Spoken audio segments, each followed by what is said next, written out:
Hello again. The next piece that I'd like to go into, before I go into too many more of the details about why I think I am, who I think I am, will be what the the meaning of end times actually is, because we are actually in end times now. And by end times, what I mean is that the histories that we've taken to be truth and we have accepted as our our legacy of where we've been and where we've come from are now unravelling all around us. The the ruins and uh, fragments of ancient cultures that are just now starting to come into public awareness are kind of explaining that the history that we've been fed is, if not woefully understood, then it has been deliberately occluded from us, and that we have a longer history, and um, we've fallen asleep and forgotten it. People are made to stay asleep these days. There's like a great spell at work to keep the masses blind to who they are and where they come from. Now, the greatest clues to this are all around you. You know, if you look at places like ancient Egypt, if you look at the Great Pyramid of Giza, that cannot be replicated today with the technology that we have now, to the precision that it's been built, with the alignment of how it was placed to calculate certain stars appearing above it in alignment at certain times of the year. Now, forget about just the building of it. Uh, the fact that people could predict when those stars were going to be there, when those stars were built, when those edifices were built, shows that they'd been there a lot longer and had been charting the courses of the heavens way before they built these things. And if you look at the alignment of where all these sacred temples and sites are built over the world, they show an understanding of cosmology that's way beyond someone just building a stone at a certain time. These people understood the precession and the rotation of the heavens around the earth, and to do that you actually need to have witnessed one full rotation of a precession already, which takes about several thousand years to achieve. On top of that, the other sort of evidence showing up is things that have been found in the carvings within these temples. You know, they show a level of technological development that we don't even realise is there, because no one really goes through the pyramid texts or goes through the bas reliefs on these temples. I mean, there's pictures of lights, like arc lamps they're called. There's also carvings of flying machines. Um, there's a level of technological development that's way at odds with what we suppose was the level of society back then. There's also no proof that these edifices were built by slaves, and the fact that these pyramids are being found all over the world, underwater, places that predate even 7,000, 8,000 year window that we think that they exist in, is basically unwriting history. And it's also hinting at the fact that we, at one time before some sort of catastrophe, were far more developed technologically than what we believe, maybe even more technologically developed than we are now. Uh, Also, there's a level of elegance in the encoding of certain wisdoms that are hidden within religious texts and just require the the right level of initiated knowledge to decode them. And things like these were written in such a way that was the norm at the time, and we don't read them the way that they were written. So what we think is biblical truth is actually allegorical metaphor for some seriously potent and highly insightful knowledge about the universe and how it works. And this encoding of information is global. It's probably found in just about every culture on the face of the earth, which is kind of hinting at the fact that these cultures were all in contact with each other. It's probably the greatest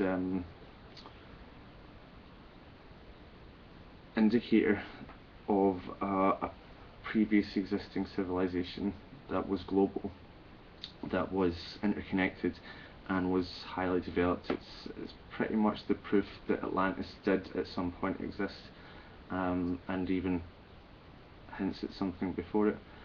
Now, if you look at the pyramid text and things like that, they hint that the wisdom of Egypt came from Thoth, who wasn't a god, who was actually like the last priest king of Atlantis, and he is supposed to have brought the knowledge of his now dead civilization with him, and it was preserved within the temples of Egypt, you know, which when you learn to see them for what they were meant to be, these are the temples of all knowledge.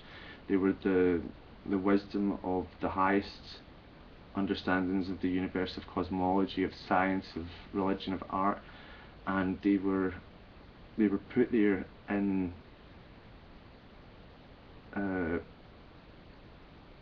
stone, in places that would withstand the tests of time as an insurance policy to preserve all the knowledge that they had. And we look at the carvings on the walls now, and we just see pictures of gods, and we don't realise that they weren't gods. They weren't gods, big gods. They were what they call little gods, neters. They were paths of knowledge that initiated adepts would follow, and only when they achieved certain levels of initiation within the cult that they were following would they be able to uncode and understand the veiled meanings behind these pictures on walls, because they're not pictures on walls, they're highly encoded secrets that were considered too important and too powerful for the common man to understand, so they were hidden behind the language of symbolism and interconnected and veiled and layered meanings. Now, these societies, especially around Egypt, you know, the Sphinx is the perfect example of that. The Sphinx is probably about 7,000 years older, maybe 10,000 years older than they actually thought it was in the first place, and it shows damage underneath it of water damage, of flooding, you know, that at some point the Giza plateau has been seriously inundated and flooded enough to erode the entire base of the Sphinx. Now, there's no record of that within the Egypt histories, and what it's saying is that the Sphinx is a much older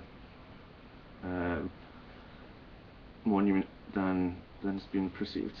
So it was found by the culture that went to rebuild the pyramids, or went to build the pyramids, and they restored it and dug it back up, and then built the rest of the Giza plateau around it.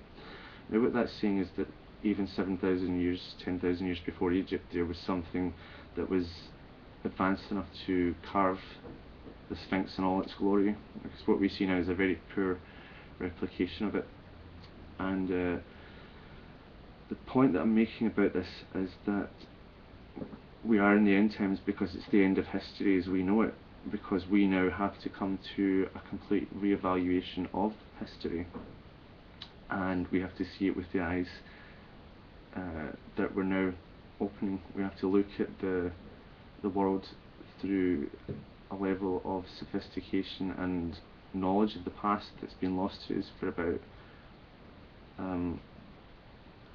10,000-15,000 years, and it's slowly starting to percolate back out into awareness. I believe that the pyramids were not tombs. There's no carving within the tombs. They were power plants, and I'll go into that in more detail in another level. I'll go into the levels of sophistication of these ancient cultures and why they are. But this is what we mean about the end times. That the world as we know it is about to end, and we're about to return to the